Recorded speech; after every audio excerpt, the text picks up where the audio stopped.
एक कहानी। या तो हमारे तुम्हारे क्या कर रहा है यार, हम सब एक ही तो हैं। तेरे खून और मेरे खून में कोई फर्क है क्या? एक दफा मुसलमान होके देखो, इन्फेक्शन होता है इस एक वो लड़ाई थी जब हम शत्रु से लड़ रहे थे, ये लड़ाई मृत्यु से। एक लड़ाई खत्म हुई, दूसरी शुरू। एक बार हमें पता चल जाता था ना कि इस बिल्डिंग में नहीं रिक्वायरमेंट है, उसके बाद 45 मिनट में हम के बाहर खींच रहे होते थे। कुछ भी हो जाए, इस बंदे के हाथ से तो नहीं मरना चाहता हूँ। I do not want to give him the pleasure of. नाम हो रखा था आतंकवादियों के बीच, तो हमें वो तथाकथित रूप से बहुत ज्यादा खतरनाक समझते थे। इसके पहले कई गोलियां चली थी जो कि निश्चित रूप से फाड़ के जानी चाहिए थी, चीर के जानी चाहिए थी, लेकिन शायद उस पर मेरा नाम नहीं लिखा था। इसके पहले कई बार हो चुका था। और किसी भी प्रोफेशन में lose the battle all together, no second chances in the field of soldier. I made a mistake. 3 लोग जाएं फिदाई बन के और कैप्टन चुनाव कर, 2 बंदे चार्ज किए। मैंने देखा कि एक आतंकवादी जो है उठ रहा है, जो दिख नहीं रहा था, बट बड़ा cold blooded kind of a thing. I was setting, एक आंख में, एक नाक में, एक सिर में। यहाँ से पूरी मैगजीन निकल गई। ये से आ रहा था पीछे से, यहाँ से आगे पॉइंट ब्लैंक मारेगा। मैं जैसे घूमा तो मेरा वेपन ऐसे कैसे। तीसरी बार उसका हथियार ऐसे था, मेरा हथियार ऐसे था। जिंदगी और मौत में यही फर्क होता है। मौत को देखने की जगह अगर आप शब्द यूज करें कि मौत को स्वीकार करने के लिए, So if death is truth and truth is love, loving death, मृत्यु को स्वीकार कर। I was in absolute peace and calm. I knew I am dying. और उस समय शायद सांस लेना ही सबसे कठिन बहुत काम मुश्किल था, बहुत मुश्किल। कामना कर लेना भगवान से यार, आखिरी समय आ गया। उस कॉन्फिडेंस के साथ मैंने आँख खोली। उसके पहले हिम्मत नहीं हो रही थी, पर शॉक मैं अभी भी बेड पे ही था। मृत्यु मुझे प्राप्त नहीं हुई, इस बात का पश्चाताप है। पीस फॉर मी वीकनेस, वो मेरी कमजोरी थी। हाल में मैं शांति, आप किसी चीज से प्यार करते हुए तरह का आशंका हो, तब आपके अंदर वो जज्बा जागता है कि बेटा अब तो लड़ना पड़ेगा। ये तो मैंने रोल बताया जो कम्बैट रोल में थे। Please disband the arm of logistics. A very immature statement. Senior general in the army is the combat arm, air force is the combat support arm. What happened in option 2? LPG आएगा, तेल का बूंद आएगा, नहीं आएगा, लड़के यहाँ लाना पड़ेगा। कौन लेके आएगा? नेवी लेके आएगा। Let us all rise above this. Chhatrapati Shivaji महाराज भगवान राम थे, खुद कहते थे कि जितना मैं हूं उतना ही मेरा इस सेना का अंतिम वानर। The society will applaud projection. You please identify. अगर आप बतख हो, master of what? अगर आप गिलहरी हो, you start landing. It's all happening with the one basic and flawed definition of success. अधर्म की मूल प्रवृत्ति है कि वो हिंसा के लिए तैयार है। इसलिए धर्मवान का ये कर्तव्य हो जाता है कि उस हिंसा का प्रतिकार करने के लिए तैयार रहे। गेम के बीच में तो अप डाउन स्कोर, नीचे अप डाउन होता ही रहता है ना। जब फिनिश लाइन पार करेगा तो जो जीता वो सिकंदर है, and that you will be judged bye God. उसको कोई बेवकूफ बना नहीं सकता।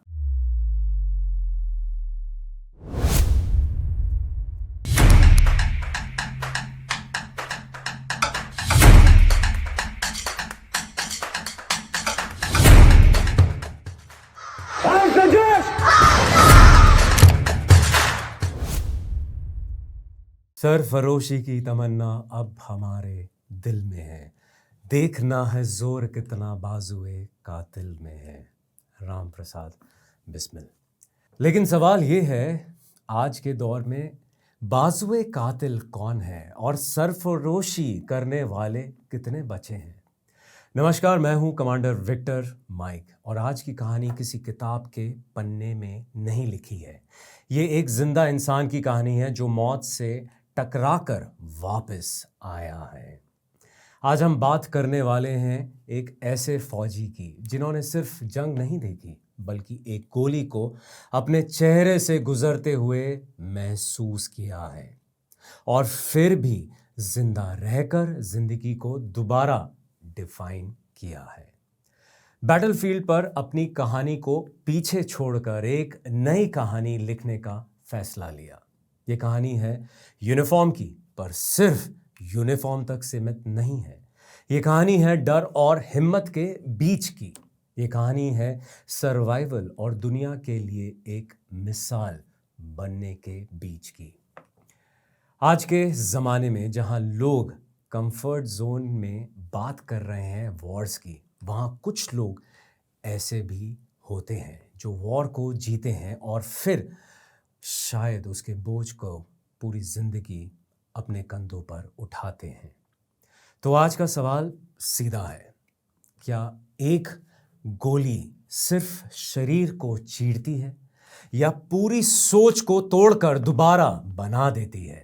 और अगर मौत इतनी करीब आकर लौट जाए तो क्या इंसान बदलता है अपनी पूरी दुनिया देखने का नजरिया?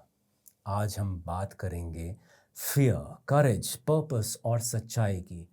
कोई फिल्टर नहीं, सिर्फ एक कहानी जो शायद आपको अंदर तक हिला दे। Welcome on board colonel Manoj Kumar Sinha. the Gillette man who got nominated at the Cannes Lions International Festival of Creativity. Jai Hind sir, welcome to the Untold Story with Commander Victor Mike. इससे पहले कि हम अपना पॉडकास्ट का episode start करें, मेरी आपसे विनती है सर, एक आपके लिखे शब्दों में एक शेर या एक पोइट्री आपकी ऑडियंस के लिए सर। ये वो शब्द हैं जो कविता या जो कुछ भी कही जो मैंने लिखा था, बाद में जो मेरे विचार आया था, वो जो घटना थी जिसमें मुझे गोली लगी थी। जी सर। तो दो लड़ाइयाँ थी। एक वो लड़ाई थी जब हम शत्रु से लड़ रहे थे, उसके बाद जब लग गई तो फिर मृत्यु से लड़ रहे थे। तो उसी पर है कि एक लड़ाई खत्म हुई, दूसरी शुरू। वो लड़ाई शत्रु से थी, ये लड़ाई मृत्यु से है। वो लड़ाई सम्मान की थी, ये लड़ाई प्राण की है। लड़ाई वो भी थी मुश्किल, पर ये थोड़ी ज़्यादा है। एक लड़ाई खत्म हुई, दूसरी शुरू। हमारी लड़ाई इस मंच पर नहीं है। हमारी लड़ाई शायद किसी देश के साथ नहीं चल रही, पर हमारी लड़ाई हमारे अंदर ज़रूर 24/7 चल रही है।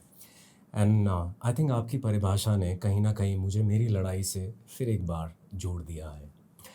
शुरुआत इतनी अच्छी है तो आगे आने वाले वक्त में पॉडकास्ट का मज़ा मुझे लगता है और मेरी ऑडियंस को भी लगता है बहुत कुछ आने वाला है। आना चाहिए सर, आपको दुनिया as a decorated officer, as a motivational speaker, as a humble soul के पहलू से समझती है, जानती है, बट काफ़ी लोग ऐसे हैं जो ये नहीं जानते कि आपकी शुरुआत इंडियन आर्मी से नहीं हुई थी। नहीं। जी हाँ दोस्तों, सर की शुरुआत हुई थी इंडियन एयरफोर्स से, जहाँ पे सर ने एयरमैन की सर्विस करी थी। जी सर, ये मैं जानता हूँ एज अ फौजी सर, ये आप भी जानते हैं sir. From that lifestyle of an airman sir and then applying for the officer rank, थोड़े स्ट्रगल्स तो होते हैं सर। होते हैं।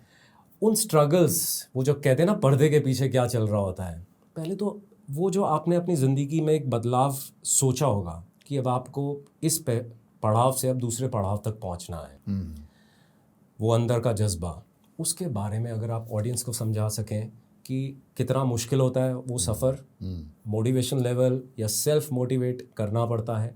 रोज़मर्रा की ज़िंदगी चल रही होती है, प्राइमरी ड्यूटीज़ चल रही होती हैं, कुछ सेकेंडरी ड्यूटीज़ होती हैं, और उसके बाद आप अपनी पढ़ाई करते हैं, आप अपनी सोच को बदलते हैं और आप एक डिसीजन लेते हैं और उस पर डिसिप्लिन वे में आगे बढ़ते हैं। उस पर्दे के पीछे की कहानी कुछ आपके शब्दों में। वो जो आदमी जंप लेता है ना, जंप के पहले थोड़ा सा पीछे जाता है। तो मैं थोड़ा सा पीछे जा रहा हूँ। तो कोई भी छलांग लगाने के पहले यू गो बैक। लोग सिर्फ वो छलांग को देखते हैं। सो जब मैं पढ़ रहा था एज ए किड, मैं अच्छा स्टूडेंट था, तो जैसे उस समय का युग था, माता पिता के सपने थे, मुझसे ज़्यादा उनके सपने थे पिताजी के। नॉर्मल वही इंजीनियर बनेगा, डॉक्टर बनेगा, समथिंग। मतलब पिताजी was also in air force airman, तो कुछ एक जंप अपने करियर मिलेगा, सबका सपना होता है, और मैं उस पर पूरा करने के लिए पूरे मेरे लक्षण भी थे। एंड बट जैसा होता है, not a very good example आज के यूथ के लिए बता रहा हूँ कि 9th 10th 11th 12 में आके मैं थोड़ा सा गाड़ी मेरी गड़बड़ा गई। एडोलेसेंस में, किशोरावस्था में जो गलतियाँ जो रास भटकते हैं, मैं भी भटकने लग गया। पिताजी ने निर्णय लिया कि अब वो सारे सपने कैन वेट, बिकॉज आपका एक अच्छा मनुष्य बनना सबसे बहुत आवश्यक है, रादर देन द कैरियर। बहुत सारे लोग बोलते हैं I want my child to become a good human being, but my father seriously meant it. He point blank told me कि I don't mind you becoming a chaprasi, लेकिन यहाँ जो संगत है तेरी बेटा, ये गलत है और तुझे ये जगह छोड़नी है। तो ज़्यादा ऑप्शन उसमें थे नहीं। पिताजी वायुसेना में थे, वायुसेना का फॉर्म ला दिया, हमने भर दिया, हम सेलेक्ट हो गए। And he was so right, क्योंकि जैसे ही मैं अपने ट्रेनिंग सेंटर में पहुंचा, 4 जूते 5 गाली पड़ी, मेरी बुद्धि ठीक हो गई, फंडे क्लियर हो गए और मैंने समझ लिया कि मैंने गलती कर दी है। ट्रेनिंग ख़त्म करते ही फिर उसके बाद मैंने ग्रेजुएशन 12th के बाद चला गया था मैं। I could have continued to study, but my father took that decision. And उसके बाद फिर मैं जब चला गया, तो उसके बाद फिर ट्रेनिंग ख़त्म होते ही मैंने ग्रेजुएशन की जो थी वो प्रक्रिया पूरी की। ध्येय कोई ज़्यादा बड़ा नहीं था मेरा, सिर्फ यही था कि मैं अपने माता पिता के सपनों को मैंने पूरा नहीं किया, एंड मैंने अपने ही टैलेंट के साथ न्याय नहीं किया है। Let me try and correct this mistake. इससे ज़्यादा मेरा कोई ध्येय था नहीं, एंड उसके लिए ऐसा कोई आर्मी वाला कुछ नहीं था। I just wanted to upgrade कि यार एक फर्स्ट ग्रेजुएटेड लेवल ऑफिसर जिसको बोलते हैं, एनीथिंग ऑफ दैट स्टेचर में कहीं भी चला जाऊँ मैं। तो मैं चारों तरफ ग्रेजुएट होते ही सारे फॉर्म भरने शुरू कर दिए। Army was one of them. SSB में भी मैं पहली बार, रिटर्न हर बार हो जाता था, तो पहली बार में नहीं हुआ एसएसबी, दूसरी बार में नहीं हुआ, तीसरी बार में मेरा सौभाग्य से हो गया and that is what I am here. In fact interview मुझसे पूछा भी था उसने, why do you want to join the Indian army, and I told them no sir, मैंने तो इतनी जगह फॉर्म भरा है, जहाँ हो जाएगा वहाँ चले जाऊँगा, आर्मी में हो गया, आ गया इधर। सो दैट इज द स्टोरी। ये सर का नैरेटिव मैंने भी सुना था एक और इंटरव्यू में, जहाँ पे मुझे ऐसा पहले लगता था लव फॉर ऑलिव्स, आज भी ऑलिव कलर में है और ये भी ऑलिव है। तो मुझे कहीं ना कहीं ऐसा लगा था कि एयरफोर्स में अप्लाई करके ये एयरफोर्स के भी ऑफिसर बन सकते थे, but he join the ASC, the army service corps, जो कि एक लॉजिस्टिक्स ब्रांच होता है। एंड मेरे भी दिमाग में, जहन में ये सवाल आया था कि why army, whether it was love for the olives by default.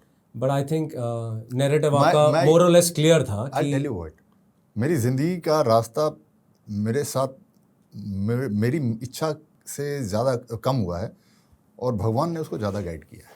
सो मैं भोले बाबा का बहुत ही आभारी हूँ कि वो मुझे जीवन के उस मार्ग से लेते चले गए, मुझे जहाँ से ये अनुभव होते गए, कुछ चीज़ें मैं सीखता गया और जो मैं आज बोल रहा हूँ वही सारी हैं। डिलिबरेट बाय डिज़ाइन नहीं था, बाय डिफॉल्ट। आई थिंक हम में से काफ़ी लोग एक्चुअली एक भ्रम में जी भी रहे हैं कि हम अपनी चॉइसेस अपने चीज़ों को हम खुद कंट्रोल कर रहे हैं, but obviously sir it's written. But I think somewhere हमारे जो कर्म होते हैं ना सर, वो हमारी आगे की ग्रोथ को, चॉइसेस को, और जो यूनिवर्स ने हमारे लिए प्लान करा हुआ है उस चीज़ को सही तरीके से हमारे प्लेटर में रख देते हैं। बिल्कुल। सो हमारे कर्म तो सर कहीं ना कहीं मैटर करते हैं। I am so grateful sir मैं पॉडकास्ट की शुरुआत ही उस पल से करना चाहूँगा, वो एक घड़ी जहाँ पे आपको एक बार फिर मुझे और मेरी ऑडियंस को ले जाना पड़ेगा। वो ऑपरेशन कश्मीर का सर, वो वक्त आप खड़े थे, बैठे थे, सो रहे थे, लड़ रहे थे, किस एंगल में देख रहे थे, एक गोली मजल से बाहर निकल चुकी थी जिस पे आपका नाम लिखा गया था। वो यहाँ से आई, ऊपर से आई, कहाँ से आई, हमें तो कुछ नहीं पता सर। अब वो गोली यहाँ पे लगी सर, और वो चीरते हुए आपके पूरे, एक तरह से मैं देखूं पूरी जॉ लाइन ही आपकी दिख रही है कि इट वाज टोटली ब्रोकन। हाँ, या पूरी एक तरह से ख़त्म हो गई होगी सर। मैं अगर आपके ज़ख्मों को और कुरेद रहा हूँ, क्या आप मुझे, मेरी ऑडियंस को उस एग्जैक्टली मोमेंट में ले जा सकते हैं कि हुआ क्या था? Okay, but before I do that, ये मैं इस पे आने के पहले इसको मैं कोई दुर्घटना के रूप में नहीं देखता हूँ। मेरे जीवन का सबसे बड़ा वरदान था ये घटना। The biggest blessing is this episode of my life is this episode, जहाँ पर कि मैं तथाकथित रूप से घायल हुआ था, कि दुनिया की शब्दावली में घायल कहते हैं, इसलिए मैं घायल यूज़ कर रहा हूँ। बट मैं घायल उस दिन बहुत कुछ हुआ, when I tell you you will understand मैं क्या कह रहा हूँ। सो हुआ ये था कि मेरे जवान बहुत बढ़िया थे। जो कुछ भी मैंने सेना में कम्बैट में अचीव किया, ऑल कर्टसी में जवान, ऐसा मेरा सौभाग्य था मेरा कि मेरे साथ ऐसे जवान थे। कारण ये था कि हम मारते बहुत थे आतंकवादी, तो मारते ये थे, बट जैसा रीत होती है, नाम कमांडर का होता है, तो हमारा नाम हो रखा था नाम हो रखा था आतंकवादियों के बीच। तो हमें वो तथाकथित रूप से बहुत ज़्यादा खतरनाक समझते थे अपने लिए, और एलिमिनेट करने का बहुत बार प्रयास किया। हमारी बातचीत होती थी, अगर मेरे पिट के पॉडकास्ट या कहानी आप जानते हैं, तो मुझे उनसे बात करने का बहुत शौक था। अक्सर मेरे मेरा एक तो यूट्यूब पूरा उसी पर है जो मैं बात कर रहा हूँ, मेरी और आतंकवादी की बातचीत। तो हमारे तुम्हारे क्या कर रहा है यार, हम सब एक ही तो हैं। तेरे खून और मेरे खून में कोई फर्क है क्या? एक समय मुसलमान होके देखो, लेकिन पर चलो सही इस्लाम अपना कितना मजा आया, कितना सुकून है यार। तुम्हें तो बोल ही नहीं रहे हम। हमारा तो ये मुल्क ही है इतना बड़ा, और इतना दिल इसका इतना बड़ा है कि यहाँ मुसलमान, हिंदू, सिख, ईसाई, पारसी, वो मैं अक्सर उनसे करता रहता। वो बार होती थी कि भाई देख लेंगे तुझे, मैं भी कहता था देख लेंगे तुझे। वो यूजुअल एक दूसरे को चुनौती हम देते रहते थे टॉप कमांडर्स के साथ। कई बार हो चुका था, जैसा कि आपने कहा, इसके पहले कई गोलियां चली थी जो कि निश्चित रूप से फाड़ के जानी चाहिए थी, चीर के जानी चाहिए थी, लेकिन शायद उस पर मेरा नाम नहीं लिखा था। इसके पहले कई बार हो चुका था, लेकिन उस दिन अब रात को मैंने एक जगह पर घेरा डाला अपने एक असेसमेंट के हिसाब से कि यहाँ आतंकवादी ज़रूर होंगे, और सवेरे होते ही 5 बजे मैंने वहाँ पर अनाउंस कर दिया कि हम यहाँ पर हमने घेर लिया है, और जितने भी सिविलियन लोग हैं, आम नागरिक हैं, वो बाहर आ जाएं, जिसके बाद उसके बाद ही हम अंदर घुसेंगे और सर्चिंग चालू करें आतंकवादी हैं या नहीं है। तो अब सुबह सुबह 5 बजे आप इस बात की घोषणा कर दो, लोग रजाइयों में हैं, समय लगता है, धीरे धीरे करके लोग उठ रहे थे वहाँ पर और निकल रहे थे और हमें प्रतीक्षा कर रहे थे। लेकिन जैसा कि मैंने बताया, हमारे नाम का खौफ था वहाँ पर आतंकवादियों के बीच में। तो ये जो अंदर घटना घटी वो मेरे बाद में मुझे पता चली, मेरे कमांडिंग ऑफिसर साहब को उनके खुफिया सूत्रों से पता चली और वो मुझे बाद में बताया उन्होंने अस्पताल में कि जिस घर में आतंकवादी थे काफ़ी बड़ी मात्रा में थे। तो उसमें वो टॉप कमांडर भी था जिसके साथ मेरी अक्सर बातचीत होती रहती थी और हम एक दूसरे को चुनौती दिया करते थे कि मैं तुझे सॉर्ट आउट कर दूंगा, वो मुझे सॉर्ट आउट कर दूंगा। तो उसको ये था कि भाई कुछ भी हो जाए, एक तो ये था कि वो समझ गया था कि आज अपना दिन आ गया, ख़त्म है, today is the last day, आज बचेंगे नहीं। क्योंकि हमारा एक तो रेपुटेशन था बिकॉज ऑफ माई मैन कि एक बार हमें पता चल जाता था ना कि इस बिल्डिंग में, फला बिल्डिंग में उतनी रिक्वायरमेंट है, उसके बाद 45 मिनट में हम लाशें बाहर खींच रहे होते थे। ये हमारा एक रेपुटेशन था। एंड सुबह सुबह का वक्त है, आपने घेर लिया है, कभी कभी होता है कॉन्टैक्ट अगर दोपहर के बाद हो तो देन आतंकवादियों को भी इस बात की आशा रहती है कि थोड़ा देर इसको खींचा जाए तो अंधेरे होने के बाद प्रोबेबली हम एस्केप कर सकते हैं। बट सुबह सुबह 5 बजे कैप्टन सिन्हा की फौज, नो चांस, एंड तो वो उनके पास एक ही ऑप्शन आया। आपस में उन्होंने निर्णय किया, जिस घर में वो चर्चा कर रहे थे उस घर के व्यक्ति जो सुन रहा था बैठ के, उसने बाद में मेरे कमांडिंग अफसर को बताया ये सब बातें हुई हैं। तो उन्होंने कहा यार मैं कुछ भी हो जाए इस बंदे के हाथ से तो नहीं मरना चाहता हूँ मैं, I do not want to give him the pleasure of killing me, so I might as well die first. I इधर मैं मतलब आत्मा लेकिन इसके हाथ से नहीं मरूंगा, उसको मेरी लाश ही मिलनी चाहिए, जिंदा तो नहीं मिलना चाहिए, वो मेरे को नहीं मारेगा। तो that is what it is. तो ये सब जो कुछ भी हुआ तो 3 ऑफ देम, 3 लोग उसमें से डिप्यूट हुए कि जब सबने मरना है तो उससे बेटर है कि 3 लोग जाएं फिदाई बन के और कैप्टन सिन्हा को खत्म कर दें। तो हम, जैसे मैंने बताया, हम अभी घुसे नहीं थे, हम बाहर ही थे, लोगों को एक एक करके निकाल रहे थे और उसका फ़ायदा उन्होंने लिया और वो अंदर ही इसी गाँव में एक घर से होते होते होते होते दूसरे कोने में चले गए। अब वहाँ से उन्होंने मुझे चैलेंज करना शुरू किया, गालियाँ वालियाँ देना, जो भी है हिंदुस्तानी को तुम आ जाओ, ये सब मेरा नाम लेके भी। तो वो मेरी एक पहली भूल हुई। Before I move ahead let me tell you, और किसी भी प्रोफेशन में आप भूल करते हैं, मूल्य हर जगह चुकाना पड़ता है। But in the field of soldiering if you make a mistake the price is blood, limbs, life, और even worse you will lose the battle altogether. So there are no second chances in the field of soldiering. I made a mistake. मेरे को वो समझ लेना चाहिए था कि ये ट्रैप है, बट हम भी यंग थे एंड इमोशनल हो गए, जोश में चले गए, जनता देख रही है, तो I walked into that trap actually. तो जब जैसी उस घर की जहाँ से आवाज़ आ रही थी मैं चला, और वहाँ से पहले उन्होंने उन 3 में से भी उन्होंने ट्राई किया कि 2 बंदे शायद कर लें तो तीसरा बच जाएगा, उनका जो लीडर था।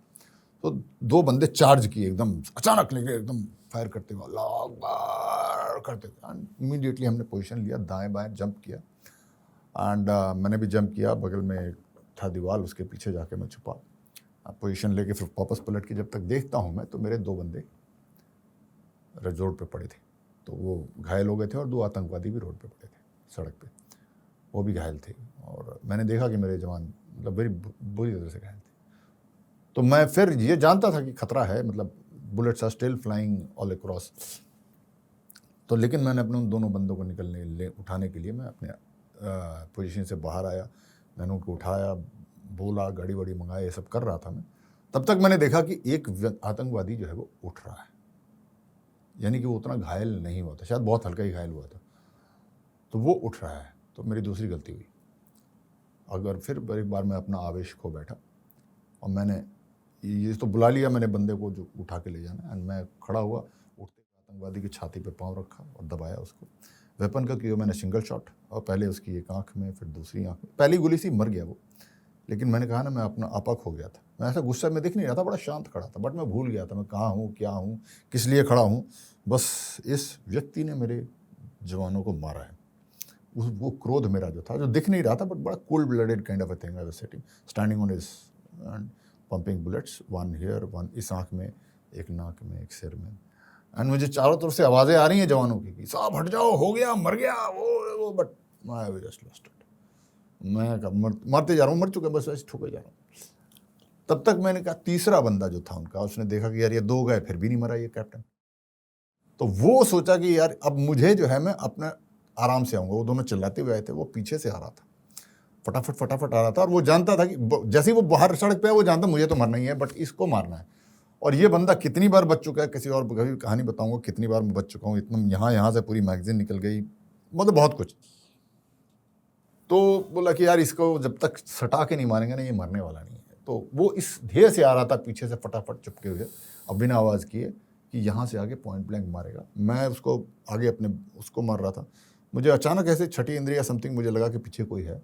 आई टर्न बैक, और घूमते वक्त मैंने फिर एक और गलती की, तीसरी गाली। जैसे ही मैं घूमा, मुझे वेपन अपना सीधा करना चाहिए था। मैं जैसे घूमा तो मेरा वेपन ऐसे के ऐसे ही था। तो जब आमने सामने आए, मान ली उस आतंकवादी को मैं ऐसे कर रहा था, जब घूमा और उस आतंकवादी के सामने जब आया तो उसका हथियार ऐसे था, मेरा हथियार ऐसे था। जिंदगी और मौत में यही फ़र्क होता है। If it hit me here, the jawbone flew out from here, the bullet went from here. So that is how it happened. आपने इतनी डिटेल में आज तक ये इस इवेंट को या इस ऑपरेशन को या इस मोमेंट को कभी इतना एक्सप्लेन करा था? पहली गलती, दूसरी गलती और तीसरी गलती, मैंने जो आपकी रिसर्च करी है उसमें मुझे ये इतना डिटेल वर्जन नहीं मिला। आपने मुझे एक्चुअली टेलीपोर्ट कर दिया था। मैं स्तंभ हूँ बिल्कुल, मैं भी शांत हूँ सर। जब आपने वो कोल्ड ब्लडेड सेंस की बात करी, कुछ भावनाएं वहाँ से यहाँ तक आई थी। बिल्कुल, कि गुस्सा नहीं है बट अंदर कुछ और चल रहा है। अंदर कुछ और चल रहा है। आँख, एक आँख, दूसरी आँख, नाक, सर।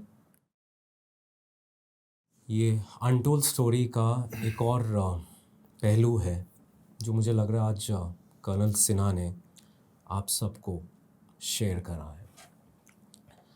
सर, मौत को इतने करीब से देखने के बाद अंदर या तो एक इंसान घबरा के ख़त्म हो जाता है, टूट जाता है, या एक इंसान ट्रांसफॉर्मेशन के पाथ पर चल पड़ता है, एक बदलाव आता है। ऑब्वियसली आपकी जर्नी में वो बदलाव सिर्फ मैं नहीं, पूरा हिंदुस्तान देख रहा है। The Gillette man. आपने उसके बाद वर्दी पहनी, दोबारा सर्व किया 2018 तक। दोबारा क्या, वर्दी पहनते ही रहा। हाँ, तो कुछ एक होता ना, आदमी रेगुलर अफेयर से थोड़ा डिटैच हो जाता है, तो कहीं ना कहीं कुछ चेंज आया आपके अंदर? मैं आपको बताता हूँ। I understood your question. Firstly, आपने ये शब्द यूज़ किया, मौत को देखने के बाद कोई टूट जाता है। अगर वास्तविक मौत को देखने की जगह अगर आप शब्द यूज़ करें कि मौत को स्वीकार करने के बाद, स्वीकार कर ले, if you accept death, you had accepted, उसके लिए you don't have to go through this experience. Even now अगर पूरी दुनिया ये एक्सेप्ट कर ले, आप और आप, death is certain, death is certain, life will become so sorted out. The world will become sorted out. That we are all, none of us are immortal, has to be accepted. We only feel somebody else is going to die. And that is very unfortunate. This is the दुनिया का सबसे बड़ा, there are lot many truths in this world. जो ज्ञानी लोग हैं, बहुत सारी सत्य का बोध होता है उनको, बट एक बेसिक ह्यूमन अंडरस्टैंडिंग के लेवल पे ये एक सत्य है जो हमें पढ़ाया नहीं जाता, जो हम सबको तो पता है कि होना है ना, पता नहीं क्यों ये हम स्वीकार नहीं कर रहे हैं। नॉर्मल बेसिक अंडरस्टैंडिंग, क्योंकि हम और किसी सत्य के लिए चलो कुछ करना पड़ेगा, पढ़ना पड़ेगा, साधना करनी पड़ेगी। ये तो बैठे बैठे हम देख रहे हैं, हर तीसरे चौथे दिन किसी अपने मित्र दोस्त या आस पड़ोस की अखबार में खबर आ ही रही है ना। इफ नॉट मित्र दोस्त में तो रोज सोशल मीडिया में आ ही रही है ना, somebody is dying, that means it's a truth, it's going to happen to us. The moment you accept it, things will get sorted out. And मैं इसीलिए बोल रहा हूँ कि आपने ये कोट सुना होगा, कहीं पढ़ा होगा, नर्सरी स्कूल में या कहीं पर लिखा रहता है, truth is love. Truth is love, love लिखा रहता है कहीं कहीं जी। So if death is a truth and truth is love, why should we start loving death? And आपने मैथमेटिक्स बता दी, equals to B equals to C, then A is also equals to C. Exactly, but I tell you अभी कैसे how it happened moment, why I tell you the reason, मैं बताता हूँ उसका कि मृत्यु अगर आप स्वीकार करते हो तो सबसे पहली चीज़ जो जाती है, जब मुझे गोली लगी मैं गिर पड़ा, तो आई एम सो ग्रेटफुल, मैं भगवान का बहुत आभारी हूँ कि उन्होंने बोध दिया कि मैं मृत्यु को स्वीकार कर। I was an absolute peace and calm, I knew I am dying, मैं मृत्यु के राग पर चल पड़ा हूँ, मैं जर्नी इज ऑन, राइट, मैं अब निकल पड़ा हूँ, ये रास्ता है। कोई संघर्ष नहीं कर रहा था मैं कि मुझे जीवित रहना है, ये है। Not that I wanted to die, not that I wanted to live, but एक और चीज़ है कि हर एक क्षण में, हर एक परिस्थिति में आपका एक कर्तव्य होता है। बाद में मैंने गीता में पढ़ा, वो उस समय नहीं पढ़ा था मैंने। आपका एक कर्तव्य होता है, निष्काम भाव से आप उसका कर्तव्य करना है, फल चाहे उसका जो हो। तो उस वो क्षण में मैंने जाना कि मेरा एक कर्तव्य है कि चूंकि गोली मेरे यहाँ से निकली है, गला फाड़ के निकली है, सांस लेना मुश्किल था, लेकिन मैंने कहा मेरा एक काम है कि मुझे सांस लेते रहना है। इसलिए नहीं कि मैं बचना चाहता हूँ, इसलिए नहीं कि मैं मरना चाहता हूँ, जस्ट बिकॉज ये मेरा काम है। जब तक मैं जीवित हूँ मेरे को ये काम करते रहना है, बस वो मैं काम करता रहा। वहाँ से मुझे उठाया, और उस समय शायद सांस लेना ही सबसे कठिन बहुत काम मुश्किल था। था, बहुत मुश्किल था, very very difficult, but I kept trying that. और मैं ज़मीन पे पड़ा और मैं सोच रहा था मैं मर रहा हूँ कि अभी एक होता है ना, एक होता है असेसमेंट ना, एक आपके असेसमेंट होती है ना कि इसका परिणाम शायद ये होगा, not that you want this way और that way. Suppose like India Bharat का किसी से मैच हो, we want India to win. Suppose this a match between New Zealand and Australia, तो कोई जीते कोई फर्क नहीं पड़ता, बट गेम सिचुएशन देख के आपको लगता है कि आज ये जीतेगा। तो उस प्रकार की, नॉट दैट मैं जीवित रहना चाहता था या मरना चाहता था, बट मेरे को परिस्थिति को देख के लग रहा था कि अब मैं मर रहा हूँ, राइट, मर रहा हूँ। लेकिन जैसे ही मुझे लगा कि मुझे जवान मुझे उठा रहे हैं, मैंने कहा अब शायद समथिंग इज हैपेंड, जैसे गेम में बोलते हैं ना यार, अब शायद एक विकेट उड़ गई, अब शायद अब ऐसा नहीं होगा। तो मैंने कहा यार अब शायद बच जाऊँ। तो वो उठा के लेके उन्होंने मुझे गाड़ी में डाल दिया। गाड़ी में डाला तो फिर भी मैंने थोड़ी देर के बाद देखा यार ये तो अस्पताल तो बड़ा दूर है यार, श्रीनगर का, इतना देर नहीं खींच पाऊंगा, मैं शायद नहीं बचूंगा। जैसे ही मेरे मन में ये विचार आया कि शायद नहीं बचूंगा, मुझे हेलीकॉप्टर की आवाज़ आई, किट किट किट किट। मैंने कहा अच्छा हेलीकॉप्टर बुला लिया भाई। तो फिर मैंने हेलीकॉप्टर में डाल दिया। अब हेलीकॉप्टर में भी 15 मिनट के करीब हो गए थे मुझे। तो मैंने कहा यार अब नहीं होगा, नहीं बचूंगा। और जैसे ही ये मेरे मन में विचार आया, मेरे आगे पायलट बैठे थे, वो पीछे मुड़ के चिल्लाए, लुक बीबी कैंट, लुक मनोज बीबी कैंट, बादामी बाग कैंट है श्रीनगर का। जी सर। तो मैं ऐसे हेलीकॉप्टर के उस पर ऐसे पड़ा हुआ था, मैंने ऐसे आँख करके देखा, मुझे वो हेलीपैड दिखाई दिया, एम्बुलेंस दिखाई दिया, स्ट्रेचर लिए हुए बंदे दिखाई। मैंने कहा चांस है भाई। फिर डाल दिया उसमें, फिर पहुंचा उसमें, डाला, आईसीयू में ले गए। आईसीयू में तो पहुंचते ही मैंने कहा, तब मेरे को वो एक बात आई कि अब मेरा सांस लेने वाली दायित्व खत्म है भाई, यहाँ तक लाना था मुझे, अब बाकी भाई आप लोग जानो, now it's your game, irrespective of what happens, I gave up, I became relaxed, my job is over, now you do whatever you want to, and I was sinking, मेरे को होश जा रहा था, अंधेरा छा रहा था, एंड मैं उसको मृत्यु समझ रहा था कि अब मैं मर रहा हूँ, क्योंकि आई वाज सिंकिंग, मेरा होश जा रहा था, अंधेरा हो ना, गया, खत्म। बट एक्चुअली मैं शायद बेहोशी हुआ था, शायद क्या बेहोशी हुआ था या किया गया था, मुझे नहीं पता क्या क्या, जो भी है। तो 7-8 घंटे का ऑपरेशन चला, उसके बाद फिर काफ़ी देर लगा, एंड देन जब मैंने अगली बार आँख खोला तो मैं लाइफ सपोर्ट सिस्टम पे पड़ा हुआ था। लाइफ सपोर्ट सिस्टम पे पड़ा हूँ मैं, तो मेरे अंदर ना कोई शक्ति नहीं है, मतलब मैं उंगली को हिला भी नहीं सकता हूँ। बोलने का तो कोई मतलब नहीं था, यहाँ से घुसी है, यहाँ से निकली है, जहाँ से बोलते हैं वोकल कॉर्ड सब चला गया था, और मुँह मेरा छिला हुआ था पूरा। तो मेरे में कोई शक्ति नहीं, और उंगली हिला नहीं सकता, चेहरे से कोई भाव नहीं दे सकता मैं, ऐसे या कुछ नहीं कर सकता मैं। तो ऐसे पड़ा हूँ मैं आराम ऐसे, और देख रहा हूँ मैं डॉक्टर नर्स हैं, गैजेट लगे हुए हैं, वो गैजेट की रीडिंग के हिसाब से शायद पैनिक भी हो रहे थे, यू नो, कांटा कभी मृत्यु कभी जीवन की तरफ घूम रहा होगा, तो accordingly they must be playing the game. So game मेरा था बट खेल वो रहे थे, and I was looking at the way the game is being played, and फिर मेरे को अचानक फिर सांस जाने लगी। मैं कम्युनिकेट नहीं कर सकता, मैं पड़ा हूँ, सब चारों तरफ हैं, मैं कन्वे नहीं कर सकता कि मुझे सांस जा रही है, कैसे करूं? हिला नहीं सकता, चेहरे के भाव भी नहीं दे सकते, डिस्कम्फर्ट भी नहीं, कुछ नहीं। थोड़ी देर के लिए सोचा मैंने, फिर मैंने कहा जब जा रहे हैं तो जा रहे हैं, चलो छोड़ो, अब क्या करें, मेरे सामने खड़े लोग, मैं नहीं बता सकता इनको। तो बट मेरे इस वक्त एक बात दिमाग में आई कि बेटा इसके पहले जितनी बार भी अपन जा रहे थे ना, भगवान नहीं याद आ रहे थे, इस बार याद आया। मैंने कहा I was very happy internally, मैंने कहा यार प्रोसीजर से जा रहे हैं, सही बात है। तो मैंने भोले बाबा को याद किया, and was very internally very satisfied कि I am now going the right वे।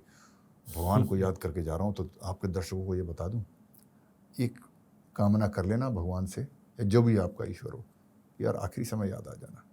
मैंने एक बार किया है, अगली बार पता नहीं होगा नहीं होगा, बट ये कामना जरूर रखना। Very great way to go if you can remember God, whichever God you believe in. So मुझे भगवान याद है, मैंने लिया, चला, आई सिंक्ड बेहोश, I knew that I am dying. फिर मुझे समय का पता नहीं, चेतना वापस आई तो आंख मेरे बंद हैं, तो मुझे फिर दिमाग चलना शुरू हुआ। तो मुझे लगा कि अब मैं आ गया हूँ ऊपर और अभी खोलूँगा, और मेरे को लेके आया यमराज। आँख खोलूँगा तो ये यहाँ खड़े मिलेंगे, यहाँ या यहाँ दाएँ बाएँ कहीं भी, एंड सामने मिलेंगे चित्रगुप्त। उनके पास होगा रजिस्टर, और रजिस्टर ध्यान में आते ही मेरे हाथ पाँव फूलने लगे कि बेटा ये सारे कर्म तो उल्टे हैं। अभी ये पूछेगा बेटा तुमने वो क्यों किया, वो वाली बदमाशी क्यों की, कॉलेज में ये क्यों किया, स्कूल में ये क्यों किया, फलाना क्यों किया, ढिमका क्यों किया। इसका दिल के तोड़ा। मैं कहा यार ये तो गड़बड़ है भाई, अभी श्योर शॉट नरक देगा ये मेरे को। तो मैं एक बात बता रहा हूँ आपके सारे दर्शकों को कि ज़िंदगी में बहुत परीक्षाएं दी होंगी आपने, बट ये एक परीक्षा है, और इस परीक्षा में कोई चालबाजी नहीं चलेगी। Because all your communication skills, personality, knowledge, IQ, public speaking skills are not going to work. हम यहाँ पर जीवन में मनुष्यों द्वारा जो दिया परीक्षा दी जाती है उसको हम कई बार हुडविंग कर लेते हैं, स्मार्ट टाइप खेल लेते हैं, जुगाड़ सब कुछ चलता है, मतलब whatever things to manipulate, nothing is going to happen on top. All your skills, knowledge is going to be left behind. सिर्फ आपकी आत्मा होगी और कर्म होंगे, and you will be judged on that. So उस परीक्षा की तैयारी आप सारे लोग कर लें, वरना आप नहीं करेंगे तो बड़ा पश्चाताप होगा। और अब जब आपने मुझे सुन लिया है तो और ज़्यादा पश्चाताप होगा, क्योंकि अब वो ऊपर वाला बोलेगा कि बेटा तुमको एक बंदा भेजा था मैंने, lieutenant colonel Manoj Kumar Sinha, question paper leak करके आया था वो, और फिर भी तुम नहीं समझ के आए हो, फिर भी सुधरे नहीं हो, फिर भी आगे वही सारे तुम्हारी गलतियाँ। So that is one. But ये इसके बाद मैं क्या कह रहा हूँ कि okay when I open my eyes, हाँ इसके बाद मेरे अचानक मन में आया कि यार मैंने पहली यूनिट मेरी राजपुताना राइफल है जिसका मोटो है वीर भोग्या व सुंदरा, मतलब। तो मैंने कहा यार अपन तो वीर गति के मार्ग से आए हैं, अपना तो स्वर्ग है। मैंने कहा अपना तो कोटा है भाई, रिजर्वेशन है। मैं चौड़ा हो गया। मैंने कहा अब चित्रगुप्त को बोलता हूँ करो रजिस्टर बंद, ये देखो VIP पास है, अपना स्वर्ग के डायरेक्ट एंट्री दो भाई। उस कॉन्फिडेंस के साथ मैंने आँख खोली। उसके पहले हिम्मत नहीं हो रही थी, डर रहा था मैं कि इंटरव्यू से जैसे डरते हैं। आँख खोली, to my utter shock, disappointment में इतना निराश हुआ कि मैं अभी भी बेड पे ही था और मैं मृत्यु मुझे प्राप्त नहीं हुई। आज तक इस बात का पश्चाताप है भाई, क्योंकि मृत्यु तो आनी है। अब ये बुढ़ापा, रोग, अब पता नहीं कैसे जाएंगे यार। I lost a great way to go. So आज तक पश्चाताप है। आपके पश्चाताप के बारे में हम आगे बात करते हैं सर, बट जो आपने एक पूरी फील्ड बिछाई सर, और जिस तरह आपने जिक्र करा कि बस आपकी आंखें बंद थी, और शायद उस समय भी आपका एक एग्ज़ाम चल रहा था कि अब आंखें खोलूंगा और चित्रगुप्त साहब सामने रजिस्टर लेके खड़े होंगे। तो मैं तो एक on a very candid note मैं ही देख रहा था, आदमी मर रहा होता है तब भी टेंशन में होता है, जी रहा होता है तब भी टेंशन में होता है, मर रहा होता है तब टेंशन में, इसलिए कि आपके कर्म बुरे हैं। कर्म बुरे हैं। It's something like if you have studied well and then you know there's an exam, what is the tension? अगर आपने पढ़ाई नहीं करी है तो ज़्यादा टेंशन होती है। तो वो है ना, आई थिंक तो आपने अब वो रास्ता चुना है जहाँ पे आप अपने कर्म को अच्छा करके। अब मेरे को VIP पास तो मिलेगा नहीं। अब हम सबको आई थिंक VIP पास ही चाहिए होगा। तो सर की बात को मान लेते हैं, और सर ने बहुत ही सादगी से बताया कि भगवान खुद बोल रहे हैं हम सबको कि तुम्हारे लिए मैंने कर्नल साहब को नीचे भेजा था। अब उसकी बात भी सुन के तुम अगर ठीक नहीं हुए देन भगवान ही जाने तुम्हारा क्या होगा। बट इसके आगे बिल्ड ऑन करूँ मैं थोड़ा सा। हाँ सर, बिकॉज माई अभी that will give you perspective to how I speak and what I think today and how I think that now. उसके बाद जब मैं वापस आ गया, जब समझ में आ गया कि now I am here and going to be there, जैसे जैसे आया फिर वापस दुनिया में, मैं कोई अलग नहीं हूँ, मेरे पे फिर से माया मोह उतना चढ़ गया है जैसे सबका है। I am no different. The only difference is, एक ही फ़र्क है, I have a reference point. एक बार मैं वहाँ पर जाके आ चुका हूँ, तो उस स्पिरिचुअल स्टेट में मैं रह चुका हूँ, जिस स्पिरिचुअल स्टेट को पाने के लिए शायद ऋषि मुनि बहुत तपस्या करते हैं और तब उस लेवल पे, अध्यात्म के लेवल पे पहुँचते हैं। बेसिकली क्या है, आप सारे माया मोह से दूर हो जाते हो। That is the ultimate level. तो जब मैं जा रहा था तो मैंने कहा काहे का माया मोह, जब आप मर रहे हो तो किस बात की, पता नहीं किस बात का पच्चा, मेरी प्रॉपर्टी, मेरा फ्लैंक, मेरा rank, all become immaterial for that matter ना। So I have been in that state ना। वो स्टेट से अब मैं वापस आने के बाद भी जब दुनिया को देखता हूँ, नॉट रूटीन तो वैसे ही चलता हूँ, ये सब चल रहे हैं, बट अगर मुझे कोई निर्णय लेना होता है, कोई क्रूशियल थॉट प्रोसेस लेना होता है, तो मैं उस रेफरेंस पॉइंट से लेता हूँ। और जब मैं उस रेफरेंस पॉइंट से अब दुनिया को देखने लगा वापस आने के बाद, तब मुझे एक बात लगने लगी कि यार ये जीवन की बड़ी बड़ी परिभाषाएं और व्याख्याएं जो प्रचलित हैं, जो बेस्ट सेलिंग बुक्स, जिसको कि दुनिया एकदम मानती है कि मतलब सबसे बड़ा ज्ञान का स्रोत है ये, the greatest authors, the greatest speakers, the greatest leaders जो बोल रहे हैं, मुझे न जाने आश्चर्य होने लगा कि ये तो मुझे गलत लग रहा है यार। अब उस दृष्टिकोण से फिर जब मुझे गलत लगने लगा, सही क्या है समझ में नहीं आ रहा था, but I kept on thinking. अब मुझे उसमें से जितना समझ में आता है उतना मैं एक्सप्रेस कर रहा हूँ। तो that is why probably you will find me thinking and speaking about things, basic principles of life, a bit more different than the rest of the world. So it is from that background that we'll carry on the rest of the conversation. Yeah. Sir, untold story का जो मंच है उसका एक purpose ये होता है कि हम जनता, ऑडियंस को किसी ना किसी पर्पस से सेंसिटाइज करते हैं। आपकी एंट्री हुई थी आर्मी सर्विस कोर में और आपने आरआर का जिक्र करा।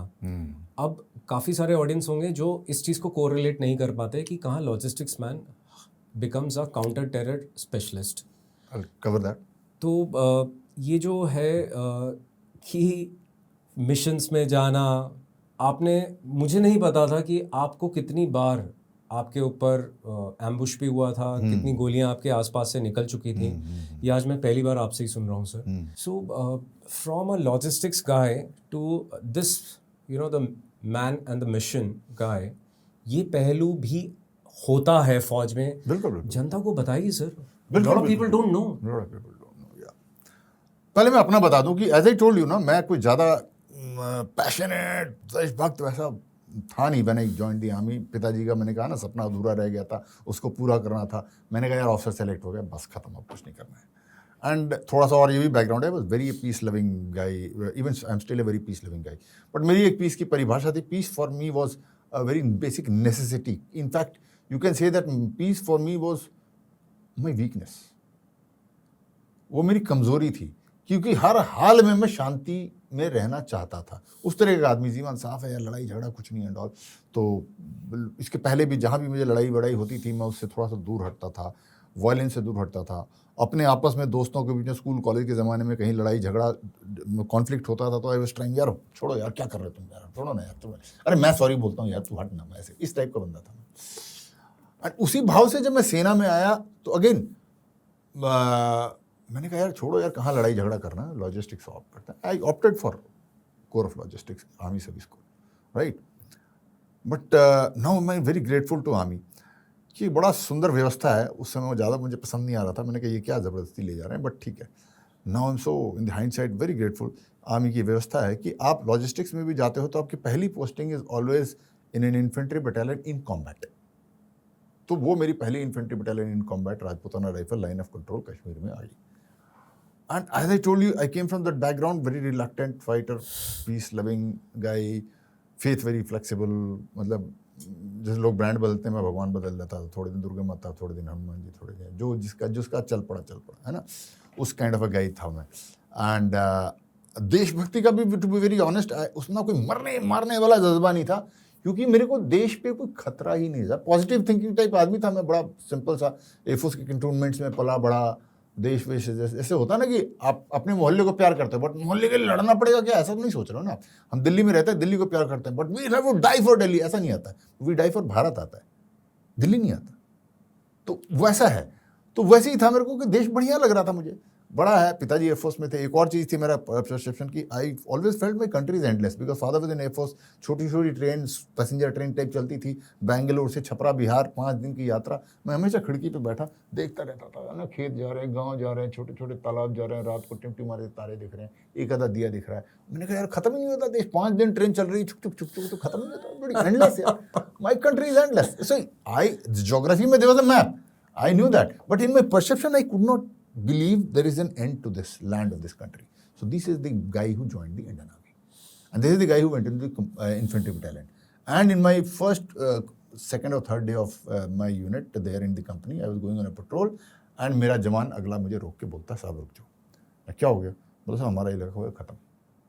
मैंने कहा हाँ। फिर वो देखो, वो ज़माना नहीं है, it's not like you perceive line of control, तारें लगी हैं।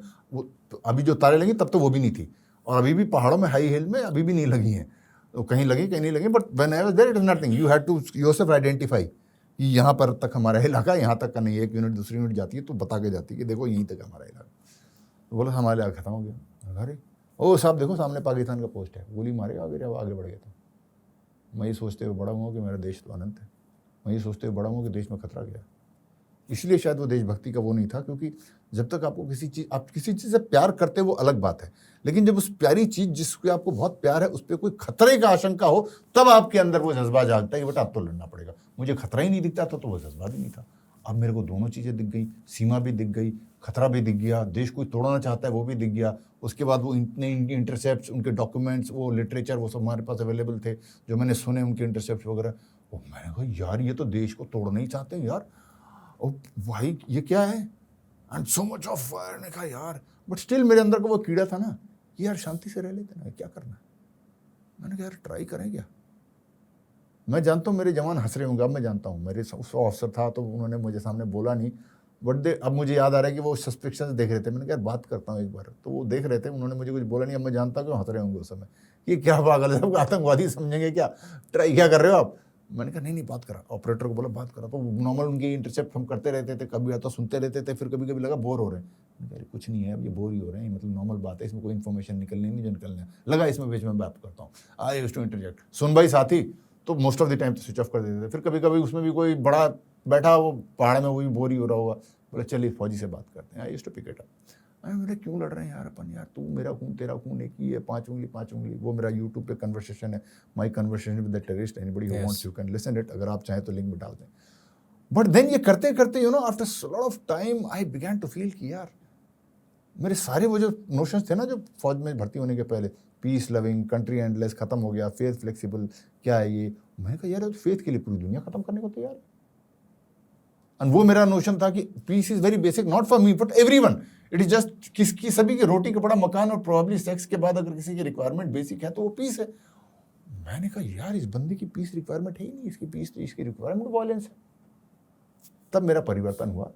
To put it in the correct perspective, my state of mind जो समय था वो था जो अर्जुन का महाभारत के पहले दिन था कि केशव कृष्ण मैं नहीं लड़ूंगा, मुझे शांति चाहिए। अब मेरे साथ कृष्ण थे नहीं कि मेरे को 45 मिनट समझा दें, मुझे महीनों लग गए, बट मैं समझ गया ये बात। और उसके बाद मेरा परिवर्तन हुआ। आफ्टर दैट वो बालक, वो व्यक्ति, मैं छोटा था तो मतलब एक घटना है कि गांव में हमारे पहले मीट शॉप आजकल होते हैं शहरों में, वैसे नहीं होते थे। बस जब लोग पर्याप्त मात्रा में इतने लोग इकट्ठे हो जाए तो एक बकरा बीच में लाइक काट दिया जाता था और काट के सब लोग खा लिया।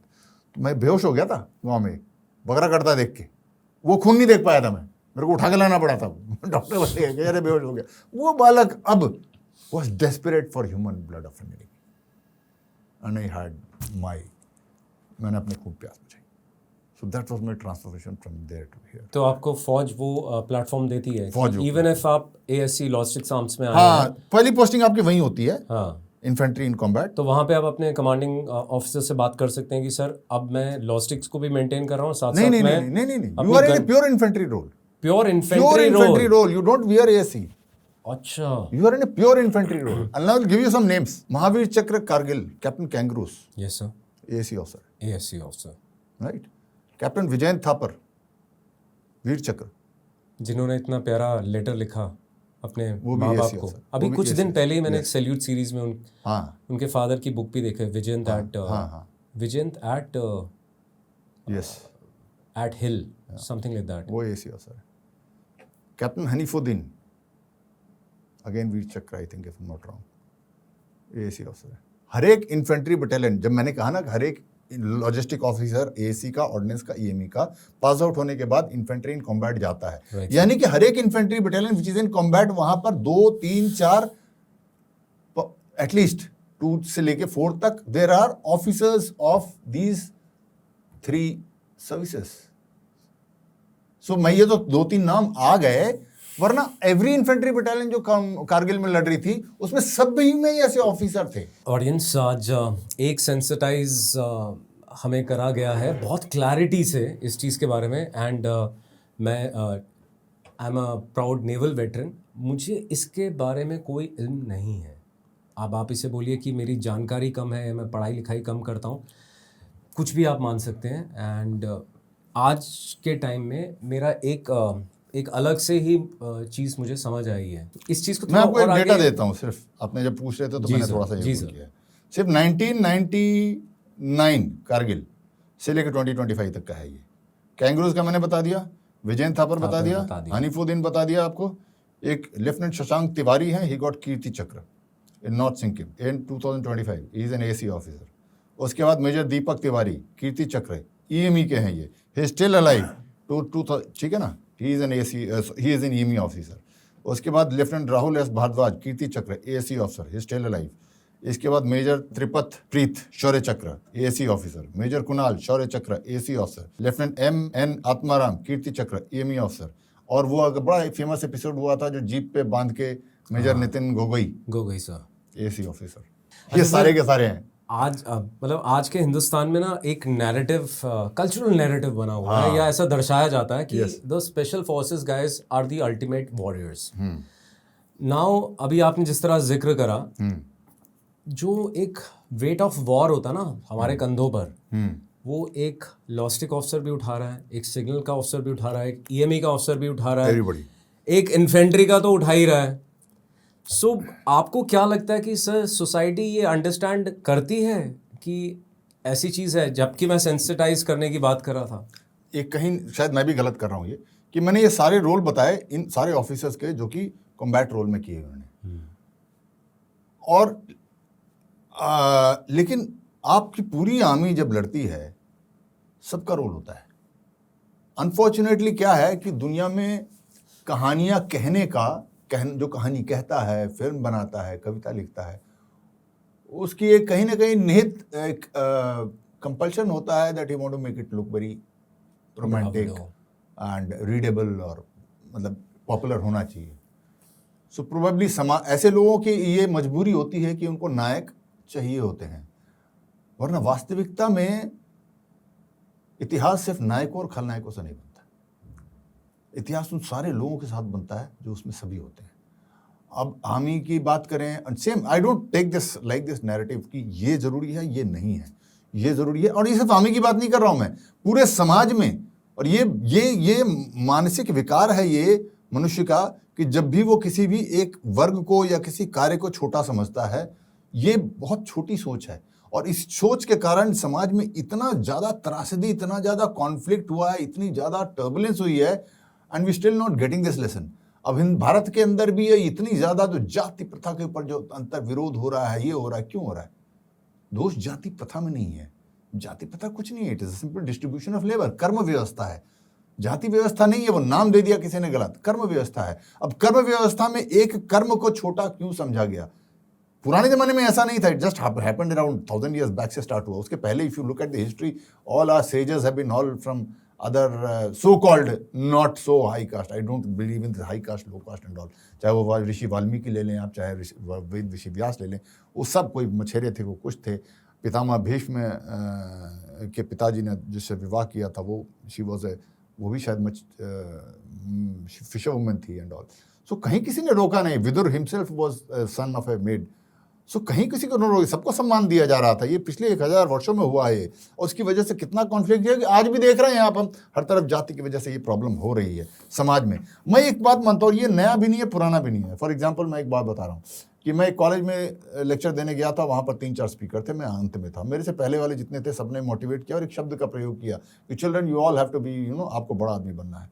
एंड उसके बाद जब मेरा नंबर आया तो मैंने कहा कि एक बात बताओ, अगर आप किसी काम को बड़ा समझते हो, इसका मतलब ही कुछ काम छोटा भी है ना, रिलेटिव है ना।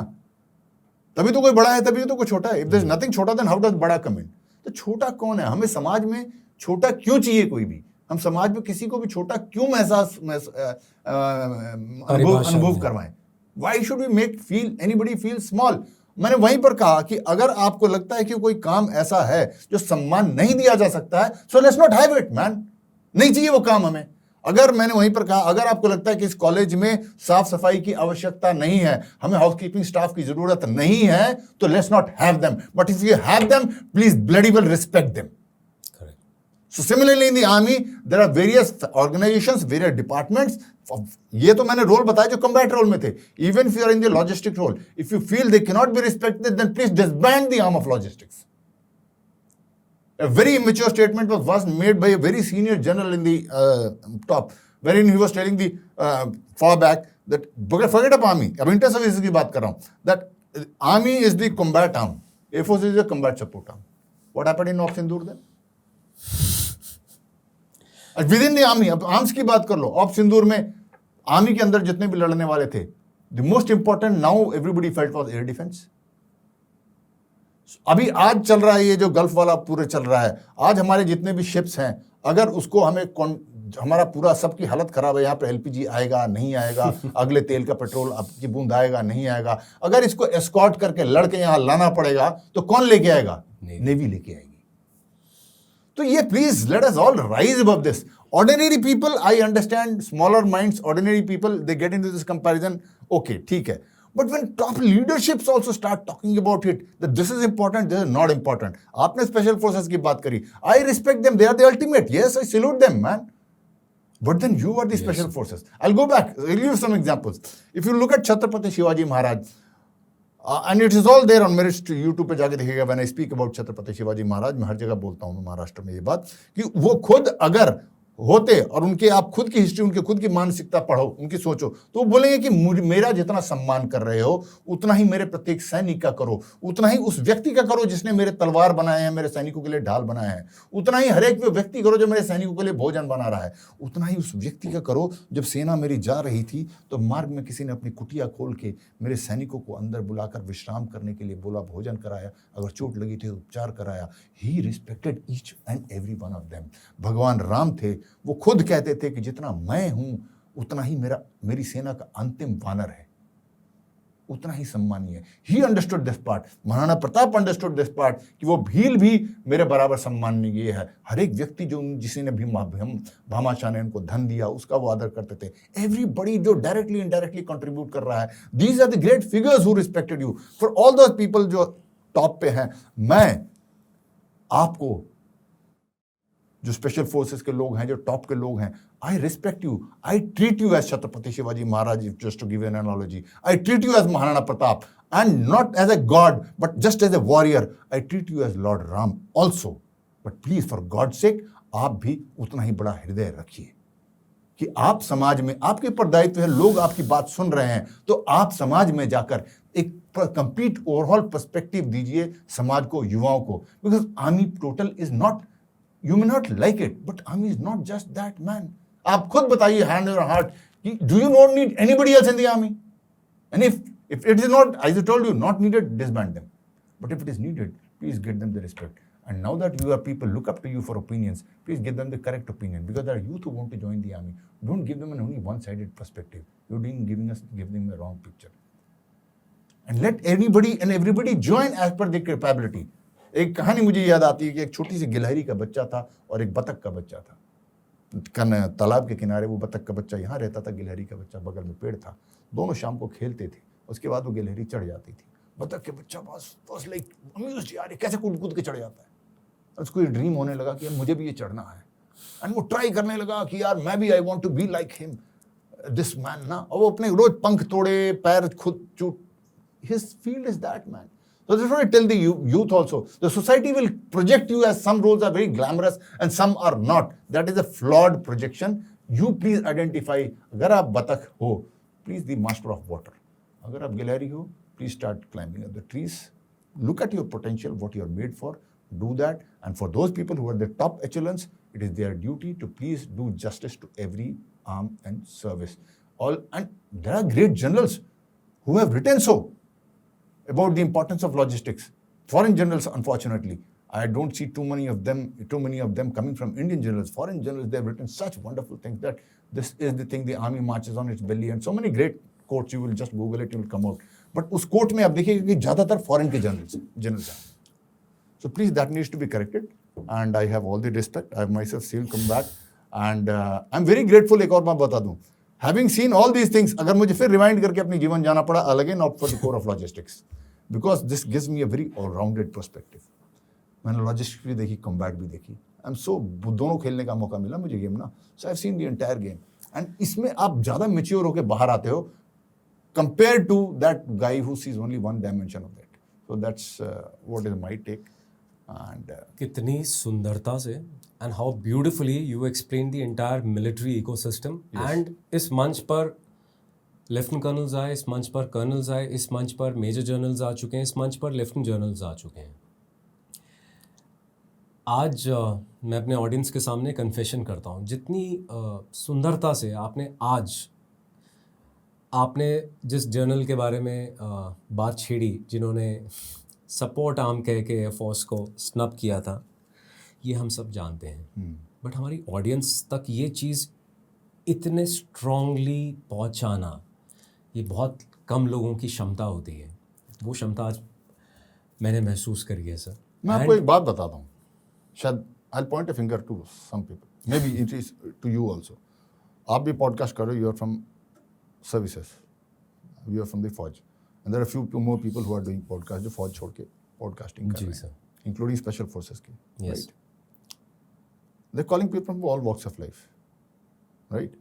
मुझे भी लोग सिर्फ इसीलिए याद करते हैं क्योंकि मैंने कॉम्बैट का एक्सपीरियंस तो किया है। मेरी पूरी सर्विस में I have seen some great human beings in the services, अपने लॉजिस्टिक्स में, great brilliant minds of logistics, great brilliant minds of simple human principles, but they were in the logistics. आप जो ऐसे जितने लोग कर रहे हैं, आप इतने लोगों को बुलाते हैं, कितनी बार आपने सिर्फ किसी को कॉम्बैट एक्सपीरियंस की वजह से सिर्फ इसलिए बुलाया है कि he reach the top of his logistics. He was a great logistician, he was a great technician, Corps of Army Service Corps, Corps of Ordnance, Corps of EME, for that matter even medicals. I advise you, please get a doctor who served in 92BH. It is an amazing experience that he will give you. Anybody who served at 92BH, every hour there is a casualty coming. He is fighting with that day in, day out. Such stories he will be able to tell you. थोड़ा सा इनसे आप आगे बढ़ के देखेंगे, वो आपको कहानी बताएंगे। थोड़ा सा मैं आपको that is what I want to मैं थोड़ा सा कर्नल सिन्हा को भी जागरूक करना चाहूँगा सर। जस्ट बिकॉज मैंने यहाँ पे ये अटायर पहना है, it doesn't mean that I am doing only podcast which you just mention and referred. इस मंच पर सर एक कारपेंटर भी आया है, which I call it as life in a metro, क्योंकि ये वो लोग होते हैं जो हमारी इमारतों, हमारे लग्जूरियस विलास को बनाते हैं, बट इनके बारे में कोई बात नहीं करता। नहीं, आई एग्री। मेरा कहने का मतलब ये है सर कि आपको, जब मैंने कम से कम 1 साल हो रहा है हमारी बातचीत जब चालू पहली बार हुई हुई थी, थी, राइट सर? ये तो परवरदिगार की आज मेरे ऊपर वो ब्लेसिंग थी कि आप यहाँ पधारे और आप हमारे मंच तक पहुँच गए। मैंने दिल से मैं ये कह रहा हूँ कि मैंने आपको Gillette man of the year या जिलेट मैन के रुख से नहीं बुलाया था, मैंने आपकी जो एक सोच है उसको बुलाया था। I agree with that, I am just telling. And ये कारवां आगे, आज चाहे एनर्जी हीलर्स हैं, चाहे फिलोसफिकल ऑरेटर्स हैं, चाहे ऑथर्स हैं, वो नहीं, वो सारे हैं। मैं सिर्फ कह रहा हूँ लॉजिस्टिशियंस फ्रॉम I will 92 BH मैं आपके एग्जांपल एक बात नहीं कर रहा हूँ, इन जनरल ये इंस्क्राइब अंदर special forces people who running a podcast, right? Yes, I they call civilians also. ऐसा नहीं कि वो सिर्फ आर्मी को बुला रहे हैं। मैं एक और दे आर चीज, calling civilians also. Yes, they are calling people from police also, but they are yet to call, if I will be glad if I am proven wrong, they yet to call an officer from the ASC, ordnance, EME, medical, यहाँ पे just for doing that job. यहाँ पे corps of signal के officers आए थे, यहाँ पे that's great. EME के ऑफिसर आए हैं, यहाँ पे ऑर्डिनेंस के लेफ्टिनेंट जनरल आ चुके हैं इस मंच पर। द पॉइंट इज सर कि मैं भी यहाँ पे बेसिक डिस्क्लेमर है, मैं किसी के अगेंस्ट नहीं खड़ा या मैं किसी चीज़ के अगेंस्ट बोलता नहीं हूँ। मैं बस एक इकोसिस्टम की बात करता हूँ और मैं चाहता हूँ कि हर एक इकोसिस्टम में, जैसे आपने छत्रपति शिवाजी महाराज की बात करी, जब उन्होंने उस घर में जो एक लेडी है जो उनके क्षत्रिय को, उनके उनकी फोर्सेस के पीपल को जो इंजर्ड है उसको मरहम लगा रही है, उसको खाना दे रही है, उसकी भी पूजा करने को बोलते हैं। तो मेरा भी सर उतना दायित्व बनता है कि अगर आज भगवान ने मुझे पर्पस दिया है, ये मुझे मंच दिया है, मैंने भी अपनी चॉइस से मंच चुना है सर। बड़ा मुश्किल होता है मंच चलाना, तो मेरा भी दायित्व है कि मैं वो सारे अंशों को अपनी जनता, अपने ऑडियंस तक पहुंचा सकूं सर। एंड अब मैं उस पहलू पे आता हूं सर, जिस पहलू के लिए मैंने आपको बुलाया था और जिस पहलू के लिए लोग आपको जानते हैं, वो है आपका मोटिवेशनल एंगल सर। मैं कहानी को थोड़ा सा ट्विस्ट देते हुए इस तरीके से आपके सामने प्रस्ताव या एक रूप में रखता हूं कि आज का जो हमारा यूथ है ना सर, वो स्ट्रगल कर रहा है एंजाइटी से, डिप्रेशन से, सोशल मीडिया प्रेशर से, कि दुनिया इंस्टाग्राम में उसके लिए क्या सोचती है। और एक दूसरी जगह जहाँ पे हमारा एक सोल्जर है जो हमेशा रेडी रहता है, चाहे वो सियाचिन हो, चाहे वो हमारा बॉर्डर हो, हमारा हिंटरलैंड हो, वहाँ पे वो खड़ा रहता है, उसे नहीं पता होता कौन सी गोली उसके लिए बनी है। Right sir. इस बच्चे में जो अपने यूथ में इन चीज़ों से स्ट्रगल कर रहा है और सोल्जर में जो उस क्योस में भी एक कंपोजर रख रहा है, उनमें एक साइकोलॉजिकल डिफरेंस क्या है आपकी जुबानी सर? देखिए एक बात बताऊं, as I told after my death experience what I experience was truth. आप जितना सत्य से दूर चलेंगे, उससे जितना आप उसे मुड़ के चलेंगे उतना आपको तनाव होगा। सिंपल है ये। We are all suppose to walk like this. अगर कोई बोल दे कि यार ऐसे करके चलो, कठिनाई होगी, तो कठिनाई होगी। थोड़ी देर बाद पाँव दर्द करना स्टार्ट करेंगे। इट्स सिंपल है, क्योंकि हम लोग ऐसे बने हैं ना। तो सोल्जरिंग में क्या होता है कि कंफ्यूजन नहीं है कि करना क्या है, what is right what is wrong, everybody is very clear. Tough yes and one of the recent podcasts, some civil gentleman asked me, what do you think what is more difficult, a soldier's life or a civilian life? He was surprised when I told him I find the civilian life more tough. बोल अरे sir क्या मतलब, he was expecting I'll give. You see, soldiering में क्या है ना, it is tough, yes, but it is not unexpected.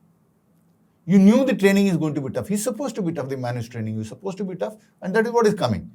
You know that this is a पहाड़ है, ये इतना ऊंचा है, मेरी सांस उखड़ेगी, and it's nothing, मुश्किल है, but it is not unexpected. You know the weather is going to be tough, but it's not unexpected. You know the enemy is going to come down very hard at you.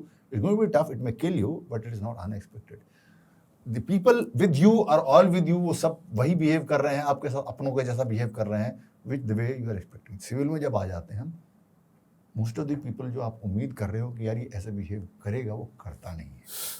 समाज पूरा twisted हो चुका है, because people have lost the clarity of sense of purpose. Everybody is running their own selfish, I won't say everyone. So that is the reason for tension between a soldier and a youth who is outside. उसको confuse बहुत किया गया है, confuse किया जा रहा है because there are lobbies who want to for their own vested interest, वो पूरी दुनिया को चलाने का प्रयास कर रहे हैं। The lobbies of the world, the system of the world benefits from confused people who are not on the right purpose. The lobbies and the systems of the world benefit from broken relationships. Please understand that. So blindly when you start following them, and वो उससे क्या करते हैं ना, beginning में I told you, पहले अभी बोला था या बाहर बोला था कि व्याख्याएं ही समाज की बदल देते हैं वो अपने हिसाब से. So that they give you, okay, this is success. They give you a very wrong definition of success. They make everybody follow that, you know. Follow that thing. I may be wrong, I don't know, but initially जिस बंदे ने cigarette निकाली थी ना, उसने एक research निकालने की कोशिश करी थी to tell to the people that it is healthy. वो अलग बात है कि medical, yes, initially he tried it, but फटाफट बात ही इतने लोगों ने बताया क्या बकवास कर रहा है, but अगर उसका बस चले थे, he would have continued to make people believe that it is healthy because it is benefiting him. तो सिमिलरली समाज में लोग वो उस तरह के नैरेटिव बनाने की कोशिश कर रहे हैं जो उनका हित है उसमें, और लोग उसको फॉलो कर रहे हैं. एंड उसमें सबसे बड़ा डिफॉल्ट है definition of success. Definition of success ही गलत है पूरा. वो सब अपने अपने विचारों से चला रहे हैं. For example I tell you, first I tell you what it is. हम पृथ्वी पर यहां पर everybody is trying to find a purpose in life. True. आपका सबका हमारा पर्पस किसी का अलग हो ही नहीं सकता. हम यहां सब एक ध्येय से आए हैं कि हम यहां पर वो काम करें which is good for the future generations.